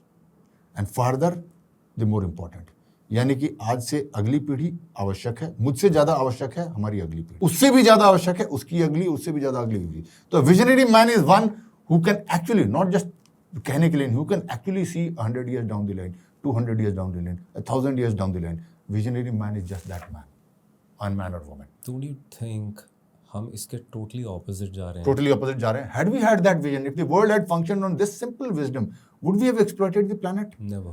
Would we have polluted the planet? Would we have given a wounded planet to our next generations? Because we thought it is my life, मेरी जिंदगी, exploit कर लो, नोच लो, निचोड़ लो. हम सिर्फ अपने ही तक ही देख रहे हैं, खसोट रहे हैं. And we think we are very intelligent. हमने ये खोद दिया, निकाल दिया, इतने मिनरल निकाल दिए, इतनी हमने ये रिसोर्सेज नोच लिए, and we think we are very intelligent, and short term में बेनिफिट भी गिना देते हैं हम लोगों को। क्या बेनिफिट्स हैं? राइट, शॉर्ट टर्म में गिनवा रहे हैं, कोई बेनिफिट्स नहीं, क्योंकि लोग भी सोच रहे हैं ना माई लाइफ, लोग भी सोच रहे हैं इट इज माई लाइफ। दुनिया जानती है कोई बेनिफिट्स नहीं है sir. I will be very honest, इतना खुल के बात हो रही है, कोई बेनिफिट्स नहीं है। जनता जानती है, ऑडियंस जानती है कि कोई बेनिफिट्स नहीं हो रहे। सो कॉल्ड इकोसिस्टम वेलफेयर्स में, सो कॉल्ड अभी नया एक प्रस्ताव आया है हमारे अंडमान्स में, सबको पता है। बट आप मुझे एक बात बताओ ना, क्या कर लेगी जनता? अगर आज मैं मंच पे कुछ ऐसी बात बोल देता हूँ ना, कल ये मंच ही खत्म हो जाएगा। नहीं तो वही तो आप बात समझिए ना सर, सारा जो सत्य का निचोड़ है ना वो पावर का है सर। बट कम से कम जो हमारी ऑडियंस है, जो हमारी जनता है, उसको कहीं ना कहीं सबकॉन्शियस लेवल में, डीप डाउन समवेयर ये एहसास होना चाहिए कि भैया ये सब छल है, ये सब भ्रम है। देखो, आपको गलत चीज बेची जा रही है, कम से कम आप मत खरीदो उस चीज को। आप कितना ही कोई पावरफुल लॉबी प्रोपोगेंडा कर ले, for example fast food, pizza burger का ऐड होता है, पोस्टर लगते हैं। जी सर, मैं भी खाता हूँ सर। साग सब्जी का कहीं नहीं लगाता कोई पोस्टर। बट सत्य तो यही रहेगा ना भाई, this you can not change. कोई दुनिया का प्रोपोगेंडिस्ट कितना भी बड़ा पावर हो, you can not change the truth which is good for health, वो बदल नहीं पाएगा वो। बस हम इतना कर सकते हैं कि अपने बच्चों को बस थोड़ा सा That is साग what सब्जी भी खिला दें। हाँ। सर हमने पॉलिटिकल लीडरशिप की बात करी। आज के कलयुग में सर अभी देखने को क्या आ रहा है, इतना कैजुअली वर्ल्ड लीडर्स, बड़े बड़े देशों के लीडर्स, जो बड़े बड़े मतलब सबसे बड़े देश के लीडर्स, सीधा मुंह पे बोल रहा हूँ सर, अभी उसका नाम लो लूँगा तो फिर वहाँ पे या तो बीप लगाऊंगा, या फिर मेरा जो मोनेटाइजेशन होगा, या मेरा जो रीच होगी वो वहाँ रोक दी जाएगी।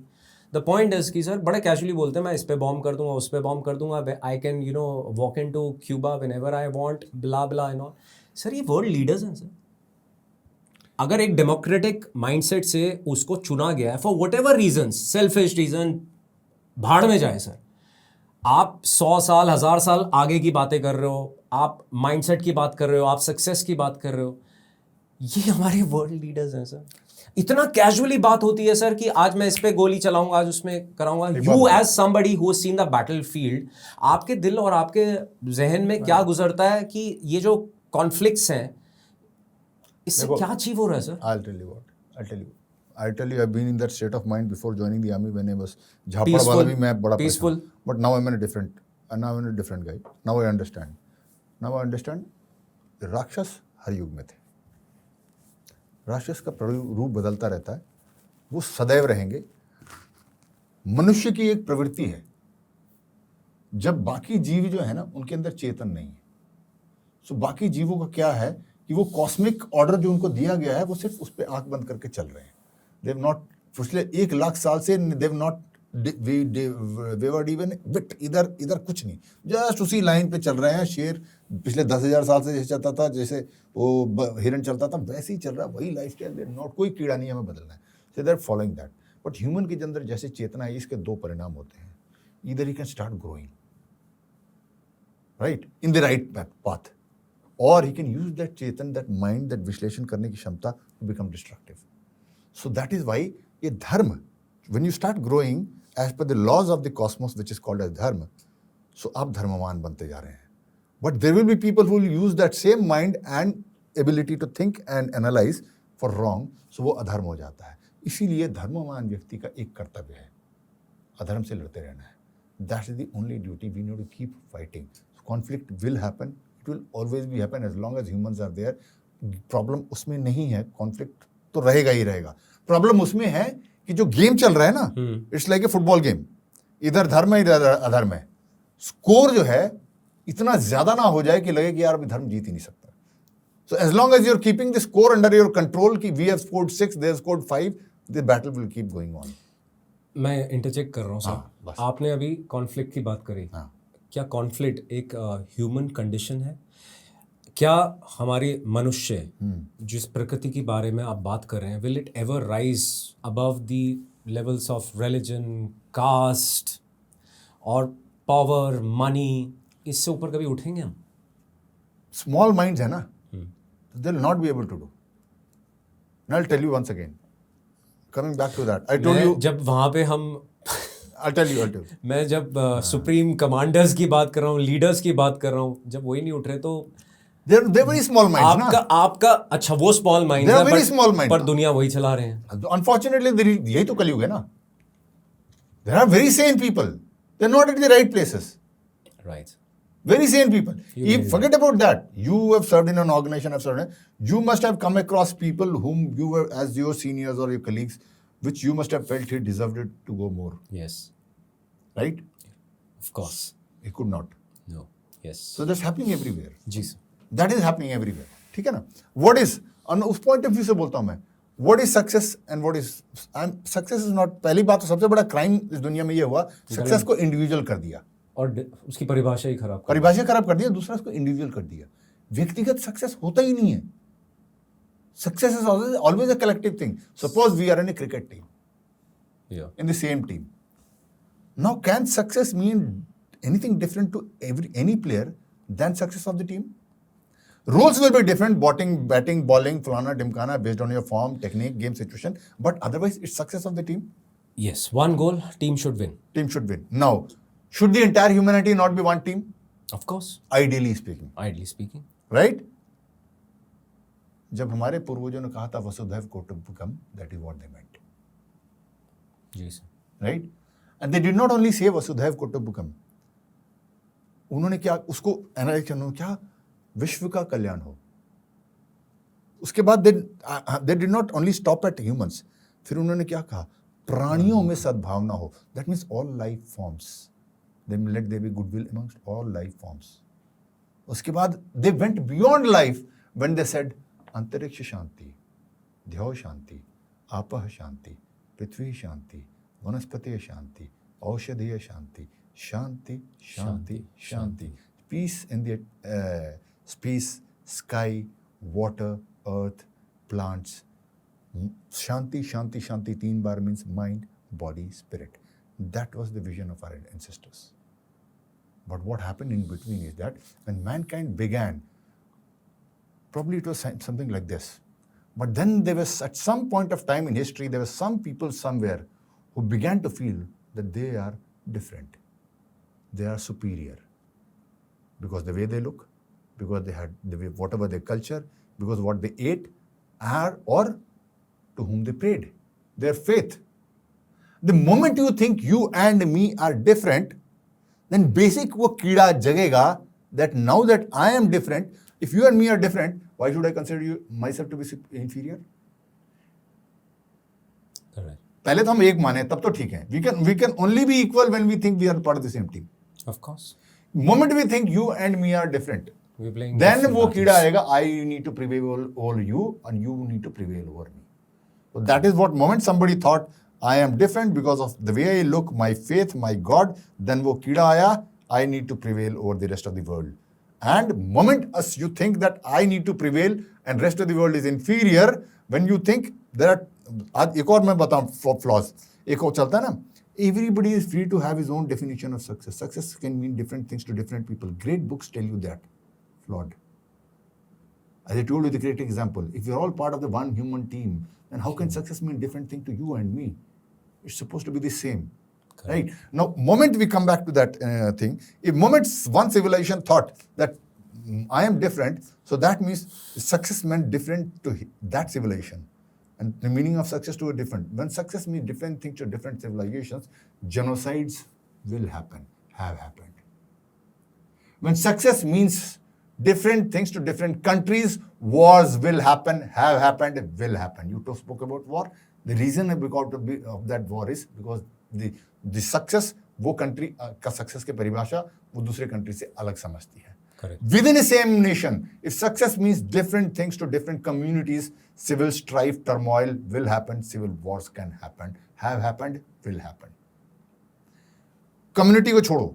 In a larger joint family, when success means different things to different members of that one family, correct, that family will break. It has broken. You've seen that? Yes. Now come to a smaller nuclear family. If success means different things to a husband and different to a wife, that marriage will be under pressure. Divorces will happen. They are happening. It's all happening but that one basic, simple, flawed definition of success. And we've all accepted it. Yes, success can mean different things to different people. Great, जो बड़े popular होते हैं, I don't call them successful, but they are popular because they are some stars.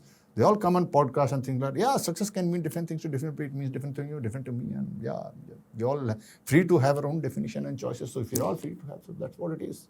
I think this is not a slap with a kiss. This is a brutal slap on all those people who are giving a different narrative of success to me, to you, to everybody around us.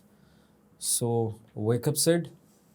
दुनिया का success का जो definition है उसकी परिभाषा को समझो, Sinha sir की बातों से जुड़ो और उसकी गहराई को समझने की एक बार कोशिश ज़रूर करना। I'll give one more example. I was speaking in a college. There were about 100 kids. I made 3 kids stand up. मैंने कहा suppose you become Sachin Tendulkar, you become Mukesh Ambani, you become Narendra Modi tomorrow. And all of you give this entire credit of your success to me.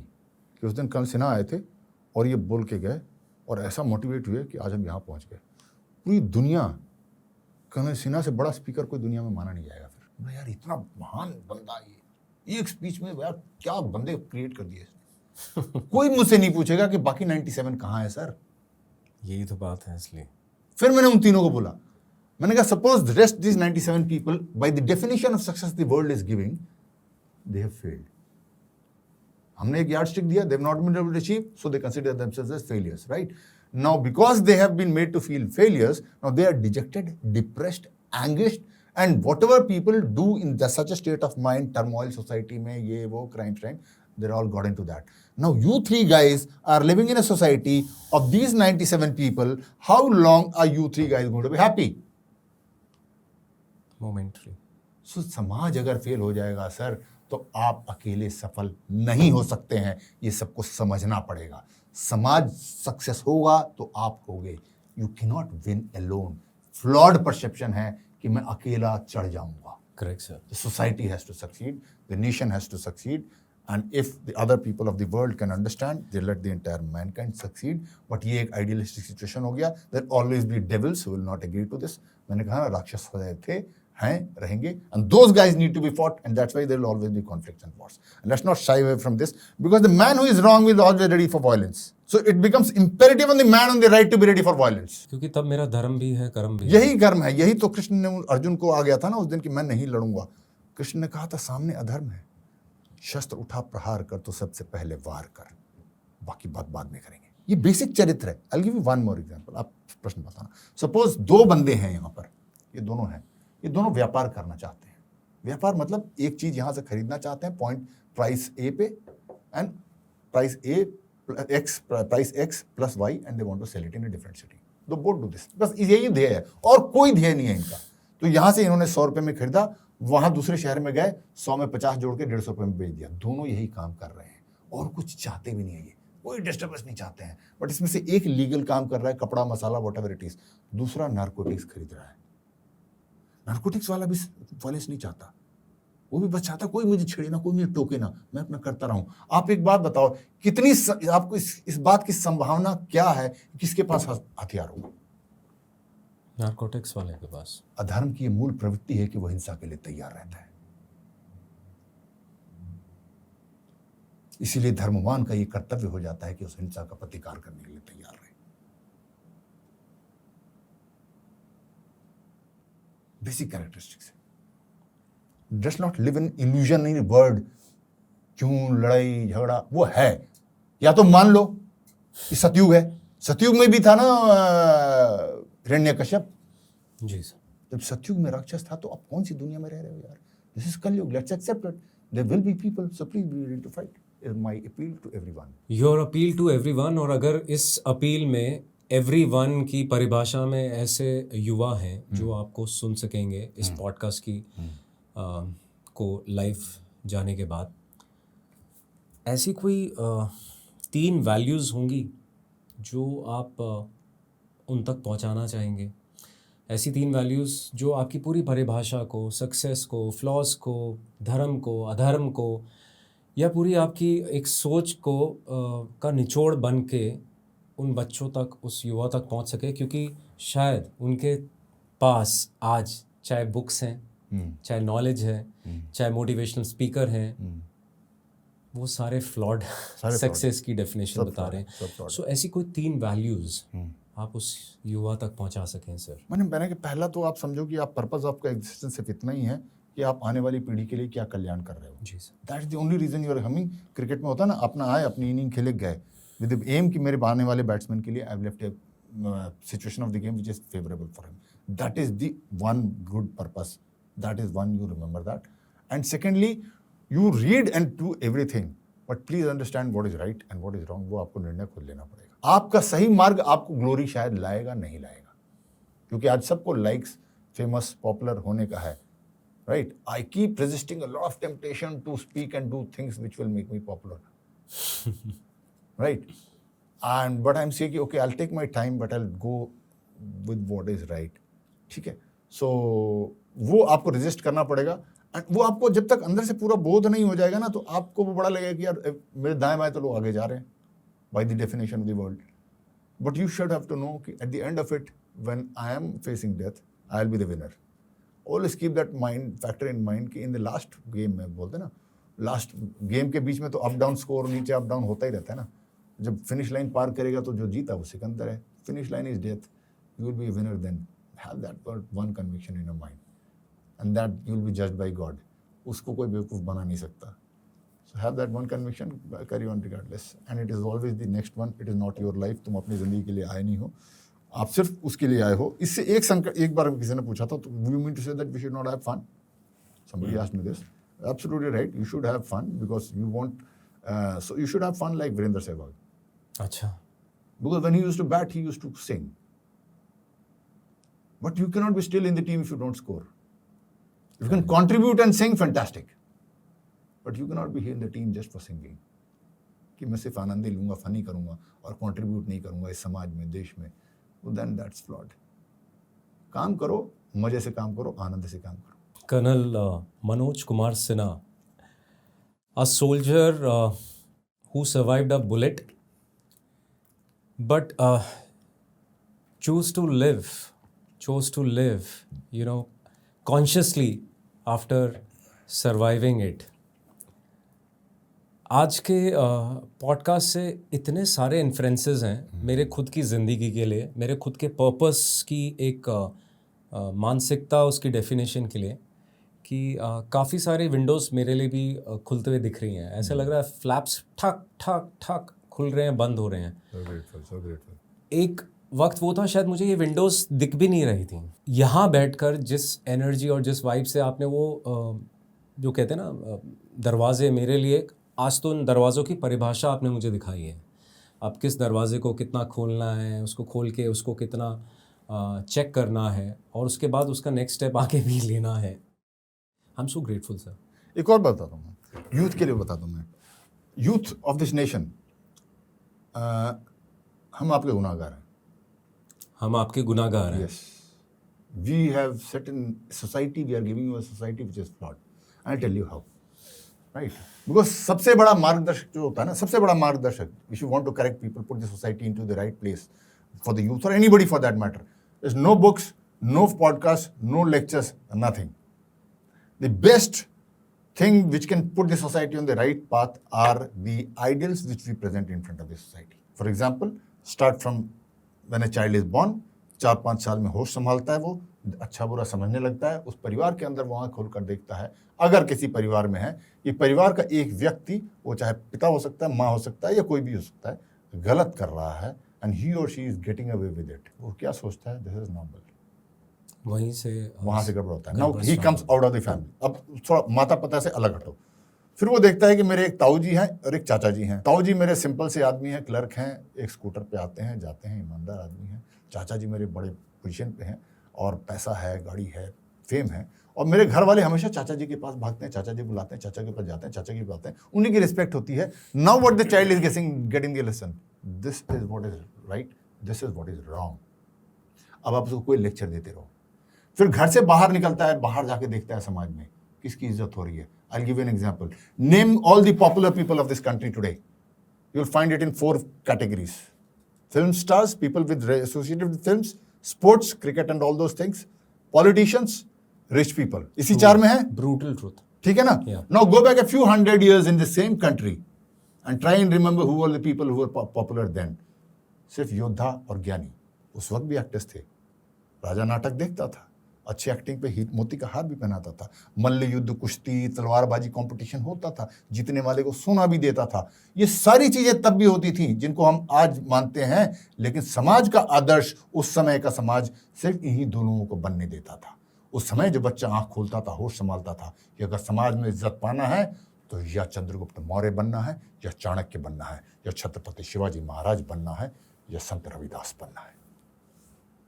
आदर तो इन्हीं से मिलेगा. आज आंख खोलता है, देखता है आदर तो आज फलाना फलाना हीरोइन बनने से मिलता है. फिर हम बच्चों को दोष क्यों दे रहे हैं? वो रील बना रही है तो बच्ची अपने पिता को देखती है, मेरी आयु के पीढ़ी को उसने देखा होगा कि वो माधुरी दीक्षित और इनके पीछे भाग रहे थे. आज वो बच्ची अगर वैसा बनना चाह रही है तो दोष क्यों दे रहे हैं उसको? In Mumbai there was a housing scheme जिसकी brand ambassador was a star man. And in every few meters, a huge hoarding. And when I was traveling through that road, I was looking at that and I was thinking, if they have a small girl sitting next to me in my car, and if she wakes up and says, Uncle, Papa, whatever I am, I want to be this lady. बच्ची का दोष है, मेरा दोष है. समाज में हम आदर्श किसको बना रहे हैं? ये दोष हमने किया है. आज की युवा पीढ़ी को बता रहा हूं, we've given you wrong examples to follow. Please correct that. Please correct that. गलत एग्जाम्पल्स है सारे सक्सेस के. सक्सेस की परिभाषा के साथ मैंने सर का एक और मंच पे बातें सुनी थी, जिसमें सर ने जिक्र करा था कि इन अ फैमिली सिनेरियो ऑल्सो कि हम अपने बच्चों को क्या सिखाते हैं. क्या हम कभी बच्चों को ये सिखाते हैं कि बड़े होकर बेटा एक अच्छा भाई बनना, या अच्छी बहन बनना, या एक अच्छा पति बनना, या एक अच्छी वाइफ बनना, या एक अच्छी माँ बनना, या अच्छा एक बाप बनना? हम वही परिभाषा अपने बच्चों को सही तक नहीं दे पा रहे, तो हम कैसे इस चीज़ को एक्सेप्ट करें कि कल को वो बच्चा जाकर कुछ गलत That's why the family relationships are breaking ना. मैं माता पिता से कई जगह पूछ चुका हूँ क्या बनाना चाहते हैं बच्चों को, इंजीनियर, डॉक्टर, पूरी एग्जॉस्ट हो जाते हैं. मैंने कहा आपने ये सोचा कि आपने बच्चे को अच्छा पिता बनाना है, अच्छी माँ बनाना है, अच्छा अंकल बनाना है, चाचा बनाना है, चाची बनाना है, मामा बनाना है, दादा बनाना है, दादी बनाना? नहीं सोचा तो how does it happen? Automatically हो जाएगा क्या ये? डजंट वर्क लाइक दैट ना. Including some children, I ask them, give me your introduction, tell me, speak about you. वो अपना बता देते हैं, I am a student of so and so, ये मेरी हॉबीज फलाना ढिमकाना, they I am good at sport. मैंने कहा और बोल, सारा एग्जॉस्ट हो गया. मैंने खत्म, थक गया सर, हो गया. Why can't you say I am also a good son? I'm good at a debate, good at singing, I'm also a good son, I'm a good daughter, I'm a good dad, good granddaughter, good grandson, I'm a good cousin. Equality नहीं है. It's not desired in the society, ना. If it is not desired in the society, if it is, why is this child not saying so? Because that is not respected, man. उसको वो परिभाषा ही नहीं समझाई. तो फिर वो जब respect नहीं हो रहा तो he's not trying to be that. He's not trying to be that. मन तो नहीं कर रहा इस कॉन्वर्सेशन को ख़त्म करने का, but sir Thank you, yeah.